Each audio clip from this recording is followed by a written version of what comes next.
Hello, Vision Prep family. This is Israel Chafin, your friendly neighborhood tech guy. And the purpose of this video is to inform you about something new that's come to Vision Prep this year. We've taken a big move and we're moving away from the paper enrollment that you've been used to over the past 6 years, and we're moving into a paperless environment. And so what that means is that our application is for the 2021 school year is going to be paperless. And the point of this video, or the purpose, is to walk through that application and give you a glimpse into what you'll be experiencing as you enroll. We're really looking forward to this, and we think that as you get used to this change, that it's going to be a benefit and a blessing to you as well. What we're moving into is a system called Gradelink. And this is a student information system. It's something that Vision Prep is going to use to manage your student information. We've grown quite a bit over the past 6 years, and so it's time that we moved into a system that's able to accommodate all of the student capacity that we've grown into, as well as all of the information that we're trying to manage along with that student population. And so we chose Gradelink. And Gradelink is the program that we'll also be using for our online applications. And so without further ado, what I'd like to do is direct you to our Vision Prep homepage on our website. If you'll look towards the top of the screen, you'll see two options on the far left.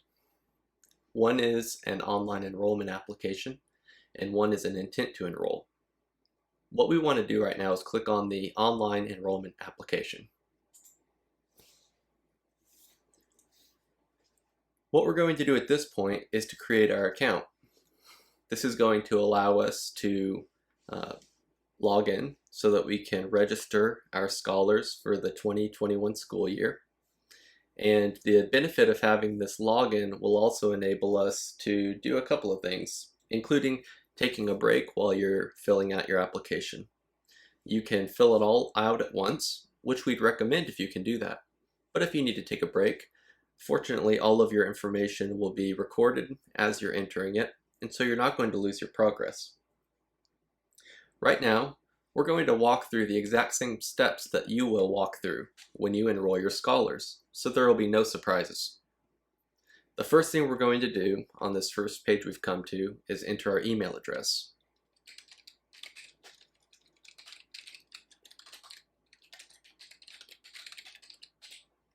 And then go ahead and create a password, hopefully one that you'll remember. I'd like to make note too that you should write down both your email address, which will be your username, as well as your password. You will have the option of performing a password reset without the risk of losing your information, but let me encourage you to write that down at this time. After we've entered our email address and our password, we're going to click register. At this point, we have a message popping up that is going to point us in the direction of our email inbox. This is so we can confirm our account, and so that's what I'm going to do right now. I'm going to switch windows over to the email address that I entered in there. And as you can see here, I have an email from registration regarding our enrollment registration information for Vision Prep Charter School. There's two steps we'll perform now. The first step is that we're going to click on this big blue button to confirm our account. And here's where that password comes in handy again. We're going to re-enter the same password we just set for our account. Once you've done so, you can hit enter or click continue on the screen.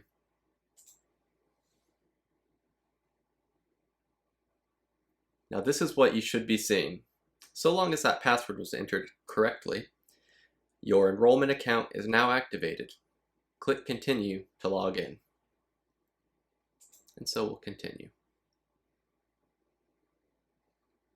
Now what this will do is it's going to take us to our enrollment login. So we're going to use the account we just created. and we're going to log in.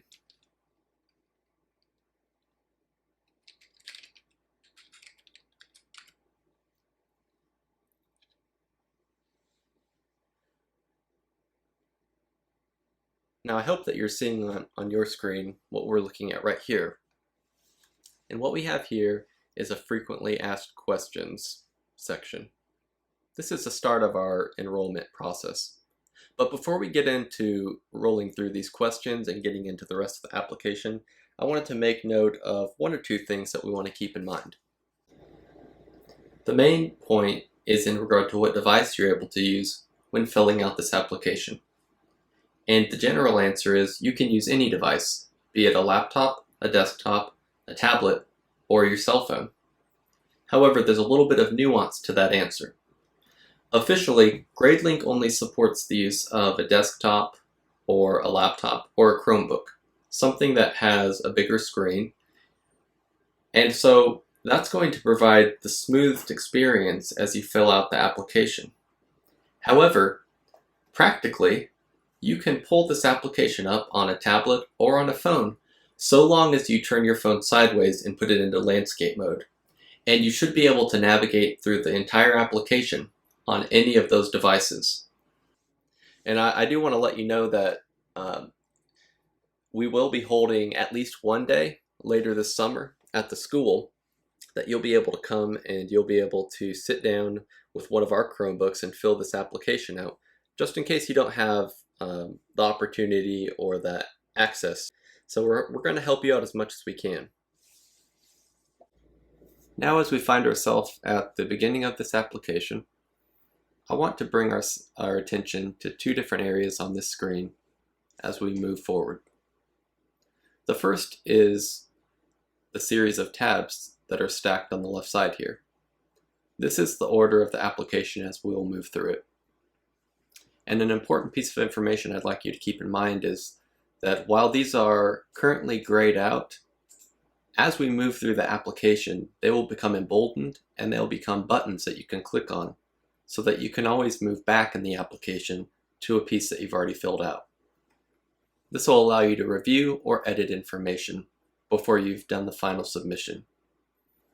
The second piece of information I'd like you to keep in mind is that the top of the screen here provides an area for you to add additional scholars if you're enrolling more than one. We'll speak about this more at the very end, but suffice it to say for now that I encourage you to complete the enrollment of each scholar before moving on to the next one. This will actually save you some time as you move through the consecutive scholars if you're enrolling more than one. In addition to this, at the bottom of this page, past these frequently asked questions, there's a few pieces of information I'd like you to keep in mind. The most important is that you fill out each page as completely as possible before you move forward through to the submission. The more information you provide us, the better we'll be able to serve you and your scholar. And another important piece of information I'd like you to be aware of is that your information will be saved as you move forward.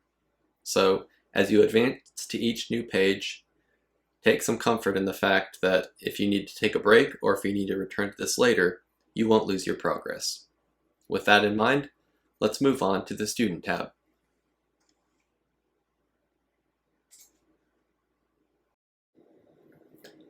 The Student Information tab contains basic information for the scholar that you're enrolling. Please fill it out as completely as you're able to, but I want to draw special attention to the student's Social Security number. On the application, this isn't a required field, but this is a required field as far as vision prep is concerned, so please make sure to include that. Along with this basic information about the scholar, you'll also include their ethnicity and their current mailing address. Please provide accurate information that is as up-to-date as possible. Let's move on to the Parent 1 tab.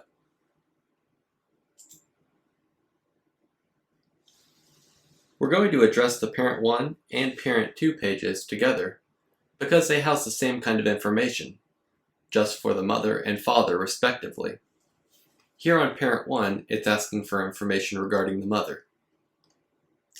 If both parents are in the picture, then you'll fill out the information on parent 1 and the preceding tab, parent 2, completely to give us the full information about the mother and the father. If, however, the mother or the father is not in the picture for whatever reason, you have the option of clicking this check mark at the top of the page. In this case, let's say the mother was not in the picture. We can click this check mark and we can move on with the rest of the application, no questions asked. The same is true for the father, as you'll notice here. For the sake of this tutorial, we'll continue simply by looking at the information as it's presented here in Parent 2 regarding the father. And I want to draw your attention mainly to two things on this page. The first is in the middle toward the bottom, and it's the father or guardian communication. You'll see this exact same question or field on the Parent 1 for the mother if you're filling that out. If we click on this, we have 4 different options, and it's very important that you take a look at this and check the applicable fields, because this is where you give us information regarding the living situation of the scholar, as well as the authorization for the father or the mother, and what their responsibilities are with the child. So if the student lives with the parent, we need to know that. If the father or the mother can receive mail and receive bills for that scholar, that's an important information for us to know. If it's a non-resident parent, please let us know that as well. And speaking of non-resident parents, if the parent lives at a different mailing address from the student, as designated in the Student tab, please include the current address for the respective father or mother. And now let's move on to the Schools tab.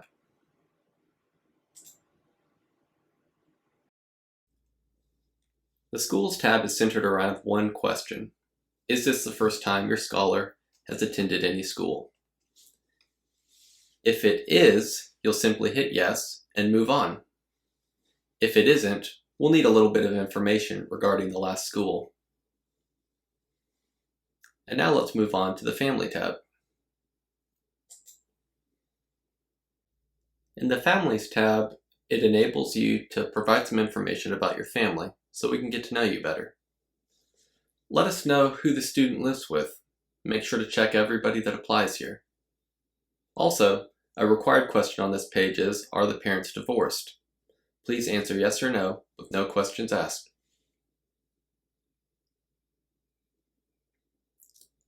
In addition, you can provide this optional information about siblings of the enrolled scholar. These would be any sibling that you do not plan on enrolling at Vision Prep. Feel free to fill this out to your preference. Now let's move on to the Contacts tab. Under the Contacts tab, we can add authorized contacts. Please add at least 2.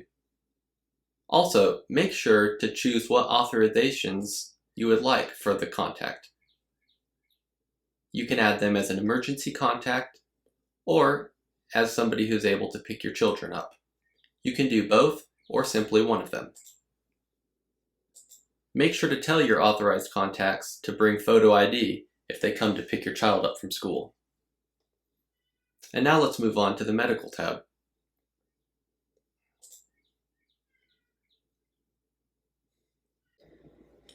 The Medical Information tab asks important information about your scholar's health, such as their doctor, insurance information, as well as allergies and related health concerns. Please take your time as you go through this section and fill it out as thoroughly as possible.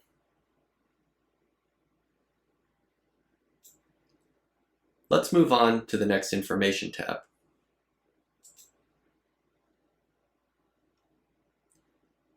The Information tab contains a variety of information, but I want to bring your attention to a few things in particular. After the primary home language survey, there's a field for you to sign your name and date it.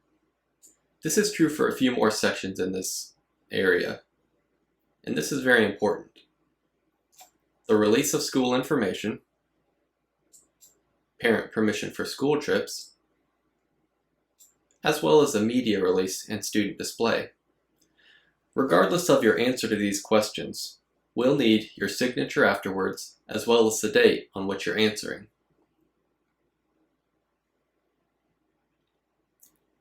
And now we're almost done. Let's move on to the final section before submission. This is the Attachments tab. This is the section of the application for you to upload supporting documentation. There's three main types of documentation that you'll be able to upload here: the shared residence affidavit, the residency requirement, and the immunization records. You can scan these on your telephone or on your scanner and upload them straight into your application without having to bring the copies into the school. And at this point, let's move on to the final submission page. Now we've made it through the entire application. If you're confident that you're ready to submit and that you've included all relevant and accurate information, please sign your name, include the date, and click Submit. If you want to take a moment to review and possibly edit any information, you'll notice that the tabs along the left side are buttons, and they enable you to click them to return to that portion of the application. You can do this in any order, and you can edit the information as many times as you like before you submit. Please take at least one session of review before you submit your application. Once we're ready to submit, we'll click the Submit button. Congratulations, you did it. And I think you might find that it's pretty easy. There's just one last thing before we part ways, and that's in regard to enrolling an additional scholar. Simply click the Add Student tab at the top, and you'll be able to begin a second application. You can do this as many times as you need for the siblings that you'll be enrolling at Vision Prep. Whether you're returning or you're new, we're glad you're a part of our Vision Prep family, and we look forward to serving you during the 2021 school year.